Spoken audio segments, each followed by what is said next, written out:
One day some twisted son of a bitch is bound to teach you a thing or two about living in this cold, godforsaken world. Crazy alert! Japanese researchers will begin a long-term survey of radioactive fallout in forests in Fukushima. They hope to discover the potential impact on humans.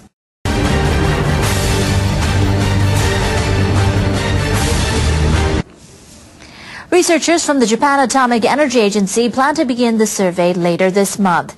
It will cover forests within 20 kilometers of the damaged Fukushima Daiichi nuclear plant. Most of the area has been designated as a no-entry zone. The study will include rivers that collect spring water from underground. Researchers will measure the levels of radioactive cesium and other substances in soil and water for about 20 years. Once again, Japan springs into action to make all of your augmented reality dreams come true. They hope to predict how the contaminants spread and their impact on human habitats. Japanese researchers are using an unmanned helicopter to measure radiation around the Fukushima Daiichi nuclear plant. No detailed studies have been conducted so far, as aircraft aren't allowed to fly within 3 kilometers of the facility. The survey started in Futaba town, about 2 kilometers from the plant. The helicopter can cover a 1 kilometer square area in 2 hours. It can fly over mountains and forests which are difficult to access. The drone flies at an altitude of between 30 to 100 meters, so it has the advantage of accurately determining the locations of so-called radiation hotspots. Data is transmitted to a computer and plotted on a color-coded map showing radiation levels. The researchers plan to compile a report by the end of the month. You know, if you watch a helicopter do a rescue, what happens? It's taking clean air from up above and blowing it down and pushing the water out. Well, the same thing was happening with the aerial surveys around TMI. The helicopter was taking clean air and blowing it down on the radiation detectors that hung below. I agree with Collins that whatever came off the helicopter is just erroneous. Japanese power company has resumed construction of a nuclear plant in northern Japan. The restart is the first of its kind in the country since last year's nuclear accident. It's drawing opposite reactions from 2 municipalities. The plant in Oma Town, Aomori Prefecture, is about 40% complete. Construction stopped after the March 11th quake, tsunami, and nuclear crisis last year. The president of the Electric Power Development Company, or J-Power, attended a meeting of the town's assembly on Monday. He reported the restart. The town's mayor welcomed the decision. I'm relieved that the construction has finally resumed. Oma has been receiving grants from the central government for hosting the plant. The town uses the funds to build public schools and run hospitals. The resumption is expected to create new jobs. Across the strait from Oba is the city of Hakodate. It opposes the restart. Parts of the municipalities are within 30 kilometers of the plant. Residents are worried about safety. Hakodate's mayor says the project should be frozen indefinitely. He says the city plans to take legal action to stop it. Our city is considering a lawsuit. I want to prepare quickly. Industry Minister Yukio Edano says power companies should bear the primary responsibility of winning approval of local municipalities for resuming construction of nuclear plants. He says this remains unchanged from before last year's disaster. Members of Japan's Nuclear Regulation Authority say they'll examine the Oma plant using new safety standards. They say they won't allow the facility to operate unless it meets the requirements.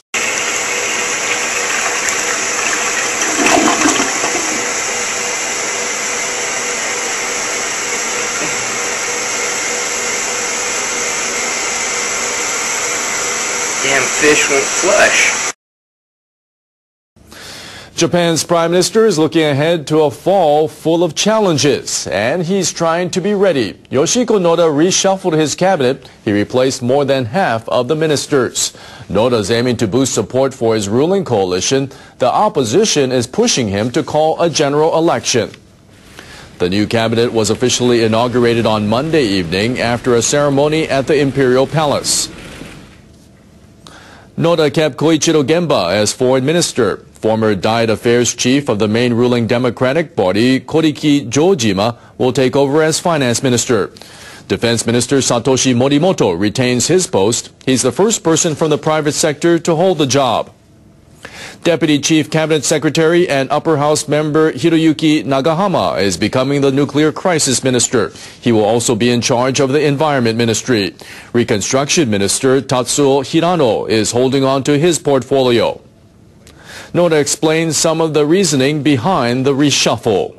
This reshuffle is aimed at strengthening cooperation among officials of the government and the ruling parties, and improving how the cabinet functions, so we can better handle the issues we face. And now... Hey, Rocky! Watch me pull a rabbit out of my hat! See? Nothing up my sleeve! Presto!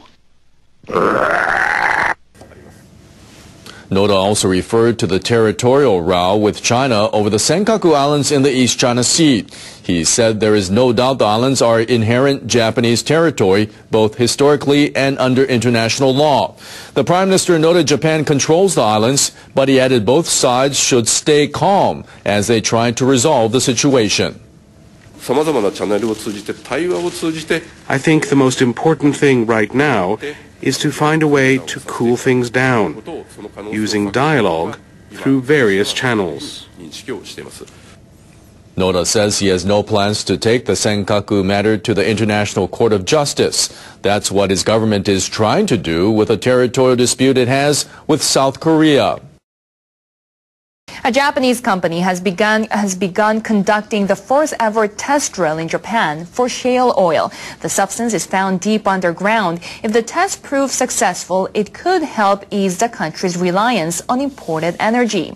Japan Petroleum Exploration Company began the trial in Akita Prefecture, northern Japan.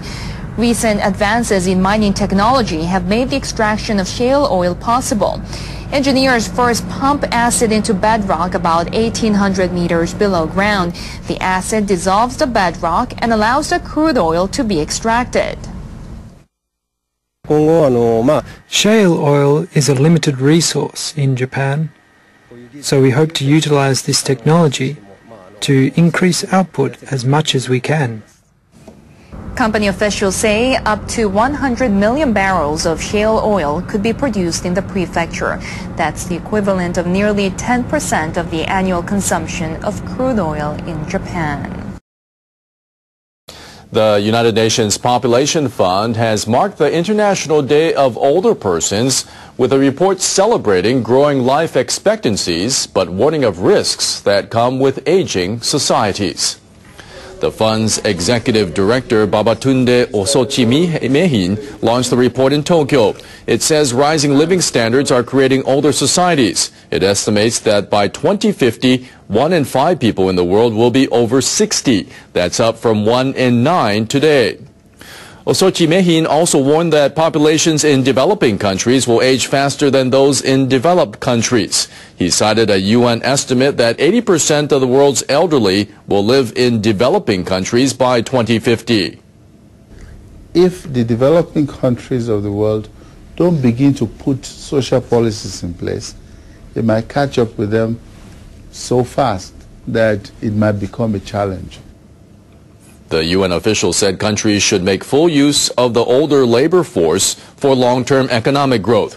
He called on Japan to share its experiences as the country with the world's fastest aging population.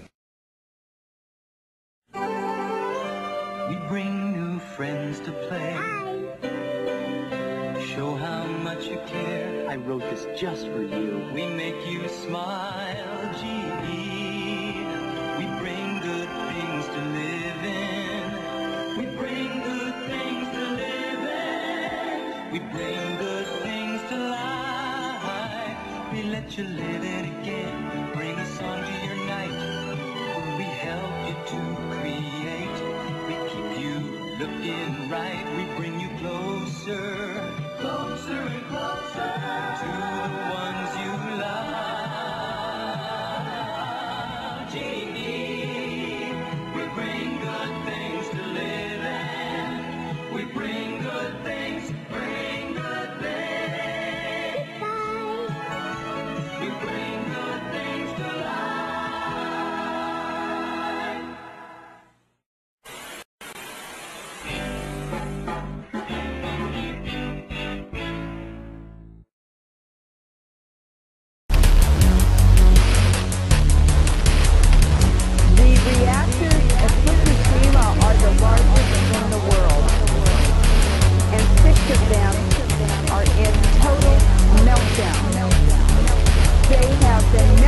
down to 30 minutes after the tsunami because the cooling systems went off when the earthquake happened, and 90 minutes after the cooling stopped, the reactors fell into meltdown.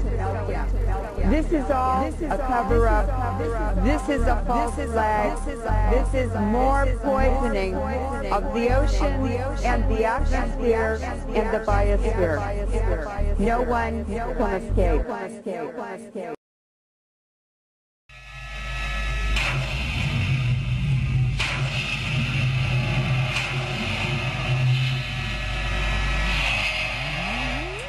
Tokyo Electric Power Company has revealed that the March 11th damaged a critical caused only a minor change in nuclear fuel likely melted down. is trying to identify the Also cause. have been damaged by the quake. Nuclear fuel likely melted down. May also have been damaged by the quake. Nuclear fuel likely melted down. May also have been damaged by the quake. Nuclear fuel likely melted down. May also have been damaged by the quake. Nuclear fuel likely melted down. May also have nuclear fuel.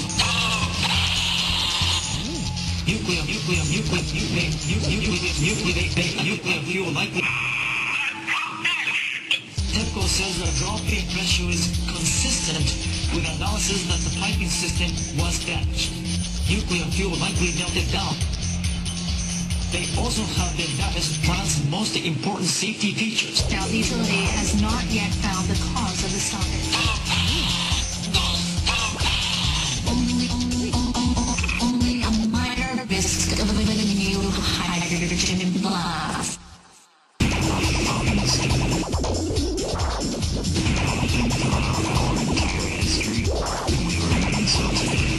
It must be damaged. Still unable to function as a system. It must be damaged. Played a key role in the Nuclear fuel must be damaged. without external Also, it must be damaged. systems based on Nuclear fuel must be damaged with analysis that the piping system has been damaged by the quake.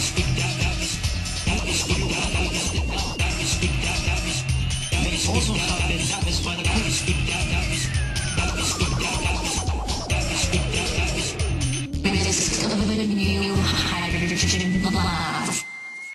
One day some twisted son of a bitch is bound to teach you a thing or two about living in this cold, godforsaken world.